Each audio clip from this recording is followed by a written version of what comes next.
अस्सलामुअलैकुम बहनों और भाइयों। तसव्वुर करें, आपका शौहर, आपका सहारा अचानक इस दुनिया से चला गया। घर में रोटी का इंतजाम कौन करेगा? बच्चों की फीस, दवाई, कपड़े, सब कुछ रुक जाएगा। लेकिन अल्लाह का शुक्र है कि पाकिस्तान की हुकूमत ने बेवा बहनों के लिए BISP जैसा प्रोग्राम बनाया है। हर 3 माह बाद हज़ारों रुपए की मदद मिल सकती है। मगर सबसे पहले शर्त यह है कि नादरा में अपना मैरिटल स्टेटस विडो करवाएं। इसके बाद BISP खुद ब खुद आपको नोटिस ले लेता है।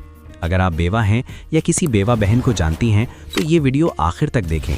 आज 2026 की ताज़ा तरीन मालूमात के साथ कदम ब कदम बताऊंगा कि क्या करना है। चलें शुरू करते हैं। सबसे पहले ये जान लें कि शौहर की वफ़ात के बाद बेवा खातून को माली मदद मिलना बहुत ज़रूरी है।